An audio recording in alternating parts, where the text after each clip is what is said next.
Hello and welcome to UnHerd. Things are getting interesting on the Rio Grande River that separates Mexico from the United States.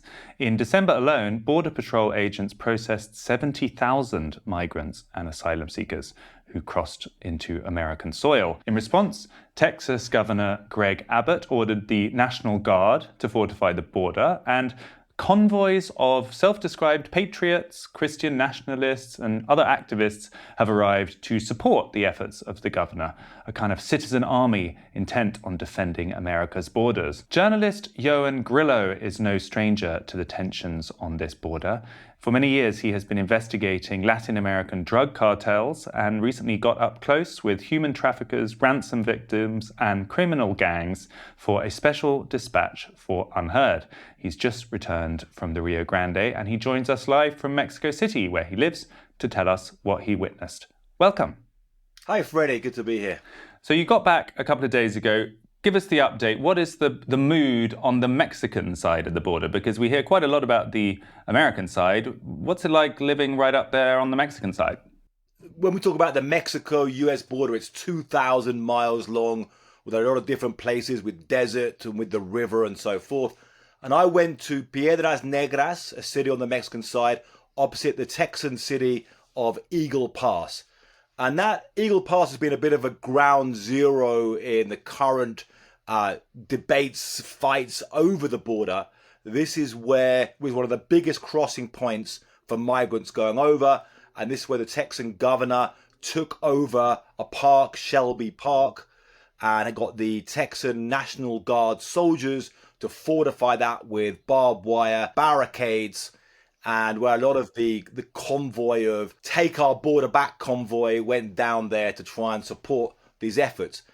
Now, one thing you see right now, in November, December, this was absolutely, huge numbers of migrants crossing this area. And right now, it's very quiet compared to that. And is that because of the National Guard and the citizen convoy's efforts? The biggest reason, really, and one thing you see, it's seen again and again over the last 10 years where you've had, we've really covered repeated border crises for a decade now. They keep on coming up and go down a bit. And what really slows them down each time is the Mexican army very heavily stopping migrants go to certain places. You saw this, President Obama very openly said, we've made a deal with the Mexican president. Trump was more like, we're gonna be very aggressive, but now, the Mexican president is giving us soldiers. And then you saw again right now deals and a lot of discussions between President Biden and President López Obrador of Mexico. So those efforts that you're describing on the Mexican side, what are they exactly? Are they stopping them at the border, or are they stopping them from even getting to the border? What's happening inside Mexico that's making the difference? Generally before they get to the border. So stopping them, taking them off freight trains, taking them off buses. And putting them where, though? What do they do with them? In some cases, they'll take them back to the countries in Central America. In some cases, they're busing them back. Some cases, they're putting them into immigration facilities. In some cases, they're just pushing them back and stopping them getting to these areas. Then they'll move round. Now, one thing you have also seen is, whereas this particular corridor was very quiet right now of Eagle Pass, Piedras Negras, you have seen an uptick in migrants crossing the desert area, particularly of the Nogales, walking over the desert there. So inside Mexico, I guess what's different now is that a lot of the people coming to the border and across it aren't Mexican. I think Mexicans are in this small minority now, of people making that crossing. It's a strange development for Mexico as a country. You live there. What is it like? Yeah, so this has been something that's been happening over a decade and has got the difference is more acute now. So it used to be for a long time, and the first decade that I was here reporting on the migration was Mexicans going to work in the United States, generally sneaking over the border between the ports of entry.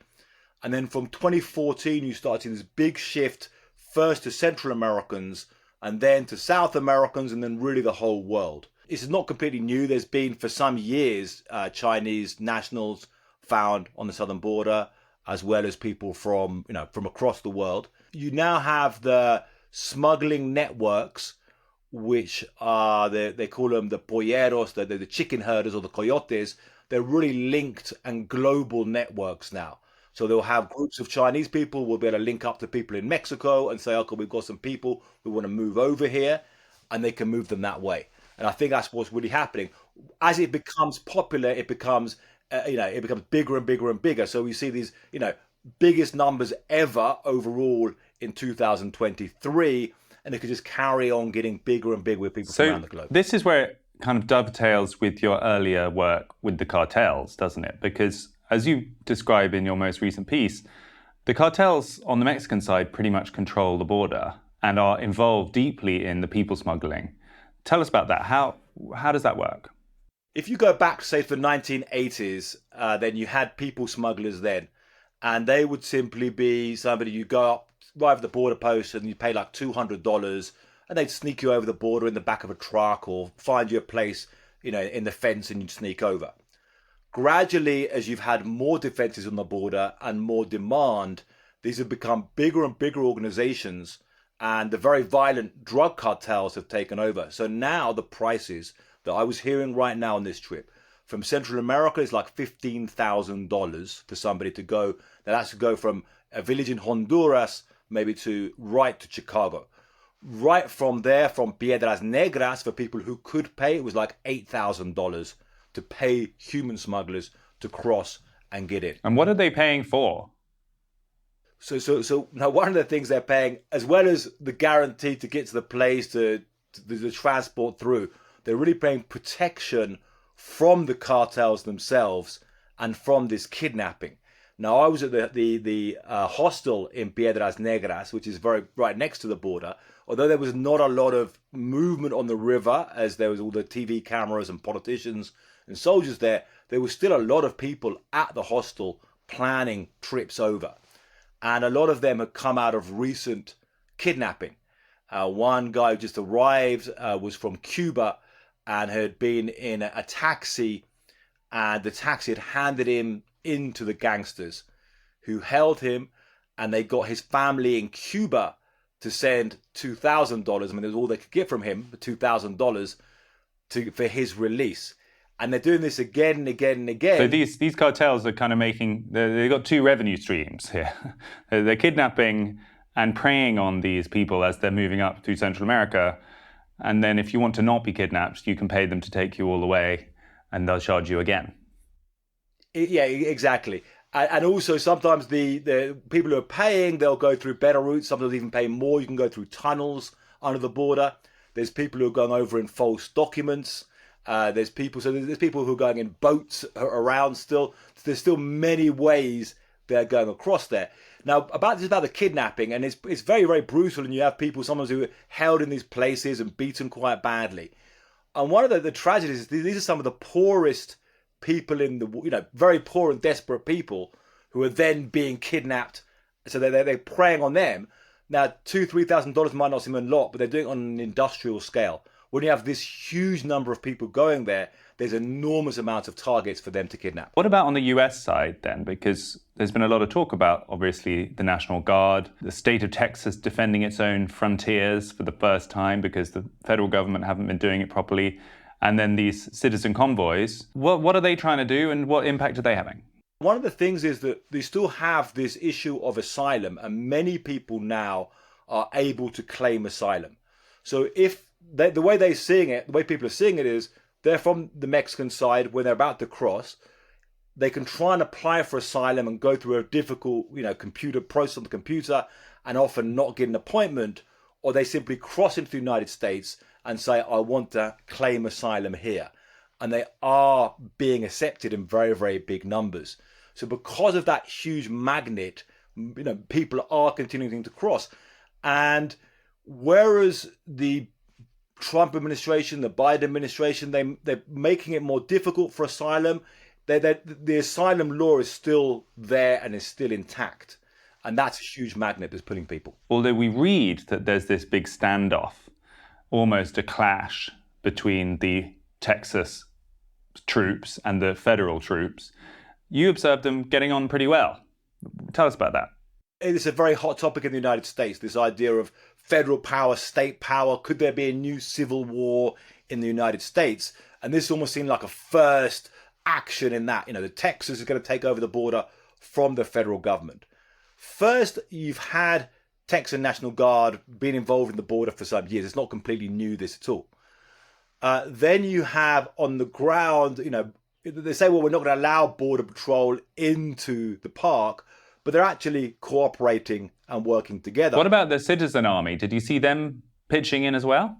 There was a big speech by the governors in the Shelby Park, and with all of these Humvees in the back and these military boats in the back and so forth. They didn't actually allow the convoy in there, which is interesting. They didn't think that was good optics, or maybe it was an insecurity thing. So they were outside. Now, a lot of them had been on a ranch. There was only about 300 or few hundred of these people came down to Eagle Pass. And what kind of people were they?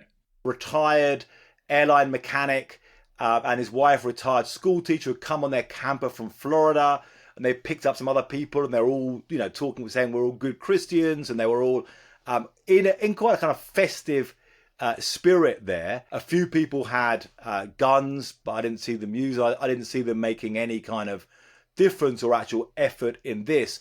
So I think perhaps from both sides, at least so far, there's a certain overhyping in really what's happening there. It wasn't like the American people have mobilized and taken over the border here. What about Trump? I mean, he is obviously closely associated with this issue. What's his reputation inside Mexico? What do you think potential migrants think about a potential President Trump Mark II? When Donald Trump first arrived, and there was an immediate lowering of numbers, there was this idea, okay, Donald Trump is all going to change, Donald Trump's coming in, and numbers went down. But then they began to recuperate over his time, and people kind of realized, well, this hasn't really changed the fundamentals. You can see the numbers, and during the Trump administration, there were lower border crossings than the Biden administration. I mean, they are very, very high right now. For some of the activist base, the kind of migrant activist base, they're very angry with Biden that he's still making it more difficult or throwing some people back, but he hasn't made these big efforts, and you've just seen the numbers increase and increase. Is it fair to blame him? I mean, that's the political question, isn't it? Conservatives and Republicans will pretty much say that he's encouraging it. He has something akin to an open border policy, and that's what you see in the numbers, that people are coming in numbers never before seen. He's not being serious about tackling it. He's not making life in any way difficult for illegal immigrants, and therefore people are going to carry on coming. Do you think that's a fair charge? I think it is fair to say that the numbers have increased and it hasn't been addressed. Now, this also then ties in, people with the critics then tie in kind of three issues really. The immigration numbers, which as we discussed are very, very high. The fentanyl coming over the border. Now, most of that fentanyl, it's a bit different really, because the fentanyl is mostly coming through the ports of entry. When I say ports of entry, the official crossings. It's mostly coming in vehicles or on people being taken into the United States, often people with American passports who are taking it over. Now, it is a very, very big, valid issue with more than 100,000 people dying of overdoses. I mean, that's quite incredible. That's quite an incredible issue, incredible public health crisis. But it is separate from simply these kind of in between the border posts. And then the violence of cartels in Mexico, which is a lot of this happening close to the border. I mean, current administration has been weak on this. What I will say is these are really Herculean challenges. My guess would be that a lot of ordinary people watching, or people who haven't thought a great deal about it, might just say, well, why can't they just make it illegal to claim asylum once you're already inside? Why can't you say you only claim asylum outside the country, and that if you try and claim asylum once you're in, you get kicked out? I guess the concept of asylum is your life's in danger and you're running. So when we look at the asylum issue, here in Latin America particularly, you have a lot of people, say you have people from Venezuela, a lot of them are claiming asylum. So say if you have somebody who's in Venezuela and a militia linked to the government in Venezuela will come and threaten this person and say, we're going to kill you unless you pay money. And this person has their number up and they leave the country and they flee to the United States. So the idea is they couldn't do it from their own country because their life was in danger. But at this point, they're in Mexico. It's equivalent to what we've got here in the UK with migrants crossing the channel from France. By the time you're in France, your life is not in danger anymore. Yeah, so I guess to kind of create that would be a reasonable policy if they have a discussion there to say you can't claim asylum from if you're crossing through a third country. So if people were fleeing Mexico because of violence, they could still arrive in the United States and claim asylum. But if they're fleeing Honduras or Jamaica and went through Mexico, they could say that could be they have kind of attempted around that. I think part of the thing is there's been no discussion about this, I think, publicly in the United States. I think a lot of people don't really have a sense of asylum versus the other migration. Presumably it's going to become harder and tougher migration policy everywhere because it feels like it's not just a US issue, this. I don't believe this line that all of these people are making up these asylum claims. I think there are a lot of very, very legitimate cases, and I've talked to some people who are, they had various bullet wounds, and they ran. There's a lot of countries in Latin America right now.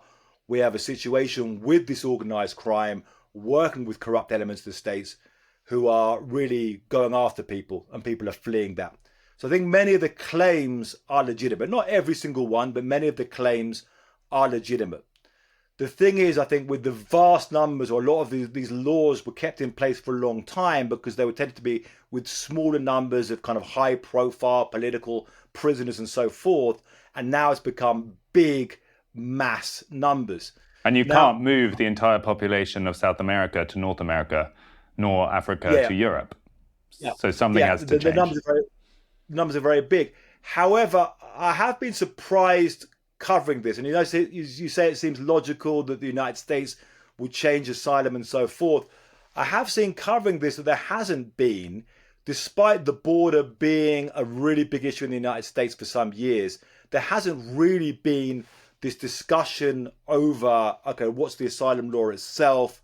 Should we change the asylum law itself? On the Democrat side, it tends to be a policy of we welcome people, and yet trying to enforce the border quite hard in practice. Obama actually deported more people than President Trump. So actually, there was some easier targets in a way for it. There was a lot of people with criminal records that could be deported. But they actually kind of and the activists will call him, Obama deporter in chief. He actually deported higher numbers there. America has done well as an economy for very many years because there's constant influx of undocumented migrants and so forth. So there's probably some quite hard discussions to have in the United States.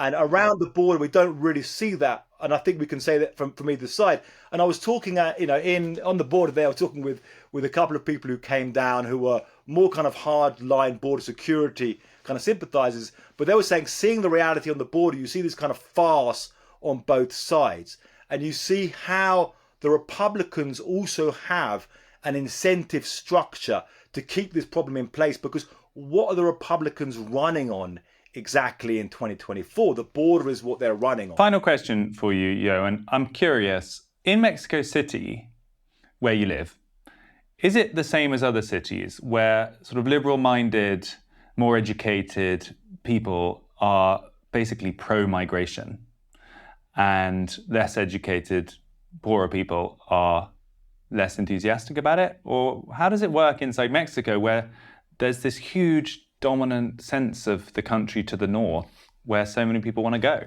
In Mexico itself, you've got now some mixed feelings about all of these immigrants coming through Mexico. I wouldn't say that crosses divides along class lines in that sense. I would say in some sense, some of the kind of middle class people who are trying to build businesses, so forth, they say, well, while we then now facing this number of migrants coming over, we don't really know who they are. So you also have a certain resentment or certain uncomfortableness from some people in Mexico about that.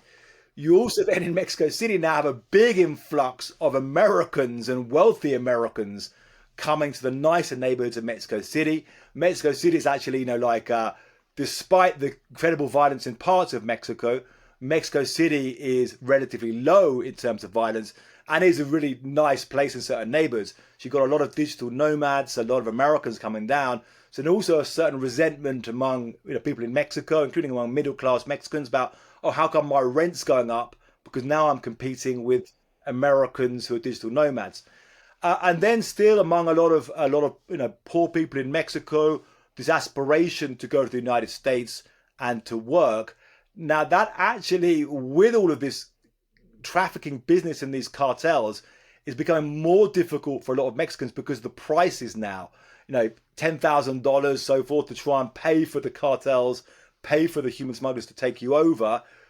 Some of the other people from around the world are paying that, but not the poor people in Mexico themselves. So it could reach a tipping point, I'm just speculating here, where if Mexico becomes against the migration, I mean, you spoke about a couple of different factors there. It could just reach a point where Mexicans say enough is enough. We don't want all of these foreign people from around the world marching through our country trying to get into America. We're going to stop it at our southern border. Do you think that's possible? Yeah, absolutely. Right now, you have a lot of people also who do claim the refugee status, asylum in Mexico. So a lot of people who are coming from these different countries end up applying for it here, or some just see this place as stages go to the United States. There has been an incident. There's some of these times where you have these hostels for migrants in Mexico City that suddenly become overflowing with people, and then you get people coming from these neighborhoods saying, we can't handle, suddenly 1,000 people on our street from all over the place. So you get these tensions there as well. But also, again, it's a mixed thing. You have a certain, sometimes when they have these migrant caravans going through, you have people who are standing online and giving them water, and people who are just, finding a way, making some money out of this. And then simply all of the cartels finding this a big way for us to get as much money as we can from them. But yeah, there could be in the future. We'll see how big the numbers get. But when you get this kind of Mexico's become this real place of contention to soak up these politics, often doing the job. However, it does give it as well. This gives Mexico this very powerful bargaining chip with the United States. Now, Mexico is now the biggest trading partner with the United States. Over $500 billion worth of trade goes over the border every year. And anything, any conditions in that trade, Mexico can say, if you don't, do this or this, we can allow more migrants right. through. So actually, in a way, it's an advantage for them to keep it going to some extent because it's a bargaining chip with the US. Yeah. Like you see, it's very interesting. You see kind of this migration issue used by all of these different political forces on different sides, Democrats, Republicans, Mexico, and people can see these ways to play that. And you had something along that lines happen. There was just a new news story came out of alleged campaign financing by a drug cartel to the current Mexican president some years ago. And he was very angry about this and said, this is some US State Department plot to make me look bad. And he said, this could affect our cooperation, stopping all these migrants if you're going to start hitting us, accusing us of being involved with drug traffickers. And Biden very quickly made a phone call personally to the Mexican president, and they said, things are working out and we've got cooperation still going. So you definitely see the bargaining chip used there. Ioan, thank you so much for telling us about it. We'll get you back on soon. Great to be here. That was Ioan Grillo. You can read his dispatch from the Rio Grande at UnHerd. Interesting to hear from the other side and be reminded what an important role Mexico itself will play in this issue, whether it is Trump or Biden or someone else in November. Thanks for tuning in. This was UnHerd.